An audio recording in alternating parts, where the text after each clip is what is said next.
Friends, my name is Dr. Rajiv and you are watching my YouTube channel Medical Nerd. So before starting the video, I have one question. Do you know about the mechanism of action of antihypertensive drug class, that is ARBs and ACE inhibitors?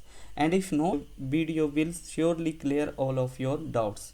So let's start the play without any delay. So before dealing further, let's have a look upon the RAS system है। RAS system होता है renin angiotensin aldosterone system. Kidney के अंदर होता है जेजी sales, और जेजी sales जो हैं दे सेंस अ लो ब्लड प्रेशर और ब्लड प्रेशर ड्रॉप, और वो क्या सिक्रीट करेंगी? इन रिस्पॉन्स वो सिक्रीट करती हैं रेनिन को। और रेनिन क्या करता है कि एंजियोटेंसिनोजन जो कि सिक्रीट होता है लीवर से, वो एंजियोटेंसिनोजन को कन्वर्ट कर देता है एंजियोटेंसिन 1 में।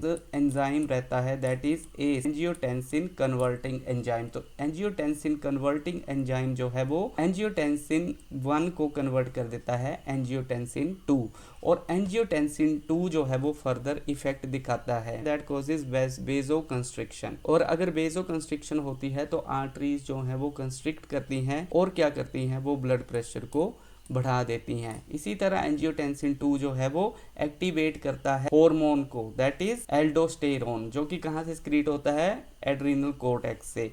और वो क्या करता है? ब्लड प्रेशर को बढ़ाता है। कैसे बढ़ाता है? वो सोडियम और वाटर की रिटेंशन करता है। सोडियम रिटेन होता है तो साथ में वाटर जो है वो भी पीछे पीछे आ जाता है, और उसके साथ वाटर भी जो है वो रिटेन हो जाता है। अब इन दोनों की रिटेंशन होने से क्या होगा कि ब्लड वॉल्यूम जो है वो बढ़ जाता है, और ब्लड वॉल्यूम के बढ़ने से क्या होगा? हमारे वीनस रिटर्न बढ़ेगी, और इन रिस्पॉन्स जो है वो ब्लड प्रेशर जो है वो बढ़ जाएगा। तो ये तो था पिछला रिवीजन की रास सिस्टम वर्क कैसे करता है। अब देखिए रास सिस्टम पे जो मेडिसिन वर्क करती हैं उनके बारे में हम जानेंगे। सबसे पहले जानते हैं एआरबीज के बारे में। एआरबीज होती हैं angiotensin receptor blocker. Angiotensin receptor जो होते हैं वो कहाँ होते हैं? वो हमें मिलते हैं ब्लड वेसल्स के अंदर, और वो क्या करते हैं? वेजो कंस्ट्रिक्शन करते हैं। और दूसरे होते हैं वो रीनल कोर्टेक्स में, और वहां पे वो क्या करते हैं? एल्डोस्टेरोन की सिक्रीशन में हेल्प करते हैं, और सोडियम और वाटर की रिटेंशन करते हैं, और अल्टीमेटली ब्लड प्रेशर को जो है वो बढ़ा देते हैं। तो हमारे पास ड्रग्स जो हैं they are angiotensin receptor blockers. तो ये इस रिसेप्टर्स को ही क्या कर देती हैं? ब्लॉक कर देती हैं, और इनका मैकेनिज्म ऑफ एक्शन रहता है कि ये रास सिस्टम जो है उसको सप्रेस करके क्या करती हैं? अल्टीमेटली ब्लड प्रेशर को कम कर देती हैं। इनमें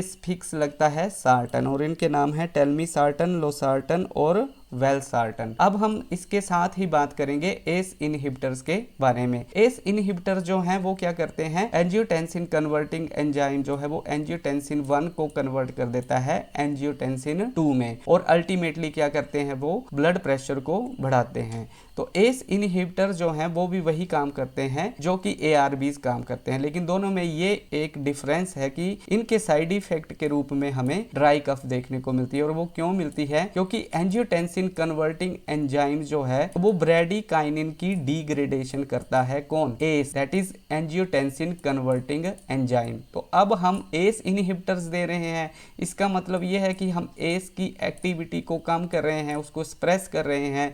तो यहाँ पे हमारे पास ब्रेडिकाइनिन जो है वो ज़्यादा मात्रा में उपलब्ध रहेगा, और ब्रेडिकाइनिन जो है वो इन्फ्लेमेटरी मीडिएटर है, वो लंग्स में जाके इन्फ्लेमेशन करता है और ड्राई कफ कोज करता है। ठीक, एक और बात मैं आपको एआरबीज के बारे में बताता हूँ कि एआरबीज जो हैं वो किसके ऊपर काम कर रहे थे? एल्डोस्टेरोन के ऊपर। और एल्डोस्टेरोन जो है वो करता है रीमॉडलिंग इफेक्ट। रीमॉडलिंग इफेक्ट का मतलब ये है कि सीधे शब्दों में हम देखें तो ये हाइपरट्रोफीज को प्रमोट करता है। जैसे कि लेफ्ट वेंट्रिकुलर हाइपरट्रोफी हमें मिलती है क्रोनिक ब्लड प्रेशर में, तो ये क्या करता है? हाइपरट्रोफीज को प्रमोट करता है as a consequence of remodeling effect. तो एआरबीज हम देंगे तो ये एल्डोस्टेरोन को सप्रेस करेगा और हमारे पास रीमॉडलिंग इफेक्ट कम होगा, means we are less prone to get the hypertrophy. अब देखिए हम एस इनहिबिटर्स के बारे में बात कर रहे थे। एस इनहिबिटर्स में जो मेडिसिन हैं उनके नाम फिक्स